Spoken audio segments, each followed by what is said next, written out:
All right, so for today's review, we are going to be taking a look at the SpecCast J&M X1112 extended reach grain cart in a 1:64 scale. This is a relatively new product from SpecCast.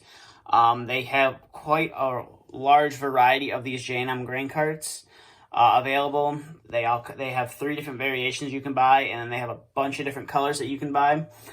This one is the red one on tracks, and currently I do believe you can only get 2 variations in the track configuration. It's the red and green versions.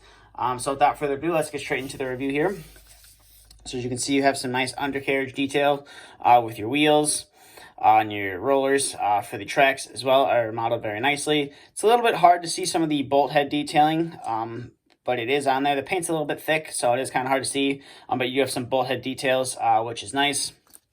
And then you do have some nice crisp J&M decals, and then the X1112, this is the extended reach grain cart. Decals are very nice.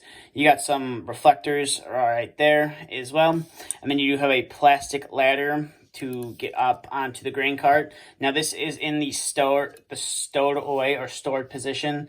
On the real grain cart, you're able to pull it out, and then you'd be able to walk up and see inside your grain cart. On the front of the grain cart, you can see SpecCast likes to do these realistic hitches, which I do like a lot. So I think if you have a tractor, if you have like one of the Challenger tractors or any of the SpecCast tractors that have this little pin, you just slide it in between those two, and then you drop your pin in, and the implement is attached to the model. And you don't have to worry about losing the pin as well, because it is on a chain that is attached to the model, which is very nice. As you can see right there, it's a little bit long. So what I like to do is wrap it around here a couple of times, and then just put it on, and then you don't have to worry about the chain being drug on the ground. Now it does have a jack right here as well, and it is fixed in one position. It doesn't move.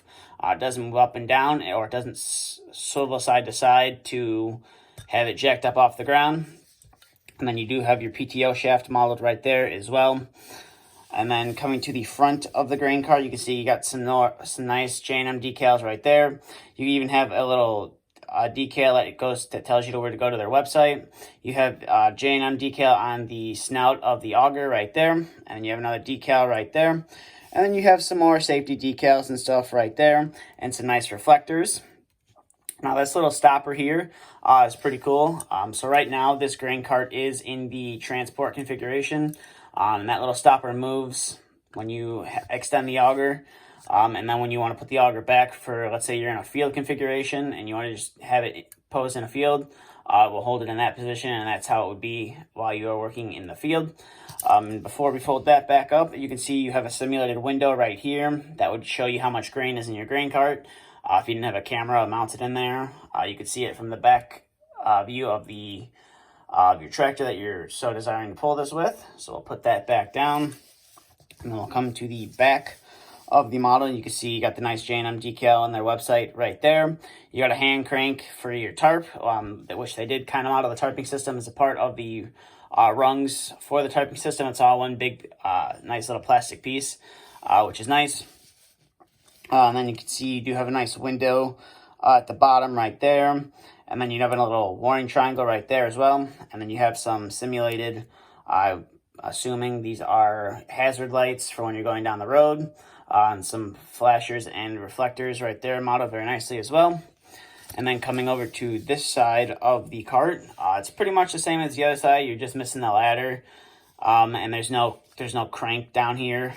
But it's pretty much the same as the other side. You have the nice decals, and the nice J&M decals and stuff like that. Now we'll bring this cart back over to this side, and we'll zoom out. So this is the extended reach, and it does extend very nicely, as you can see right there. So if you're trying to load a semi, it will be able to do it no problem. Now the one downside about this model is the snout right here. It doesn't turn like it would on the real machine or on the real grain cart to dump straight down into your grain trailer. But that's just a little bit of the sacrifice that SpecCast decided to make, and then it just folds up very nicely. But overall, it's a nice piece. If you're looking to add this to your 1/64th layout, I highly recommend it. I believe they retail roughly around $30 to $40, depending on where you pick it up. and if you have to pay taxes and stuff like that, I'd say it's definitely worth it. They make it in 3 different variations. They make it in the tracked configuration, they make it with the walking wheel configuration, and then they make it with the float tire configuration. And they have a wide variety of different colors you can pick them in. So that is up to you. I decided to go with just the red one for right now. I might pick up a couple of the other configurations in the future. Only time will tell. But that's going to do it for this review. So thank you for watching. If you have any questions, please feel free to ask. If you'd like to follow my social media, both links are in the description. That's going to do it for this review. So thank you for watching, and stay tuned for the next video to be uploaded.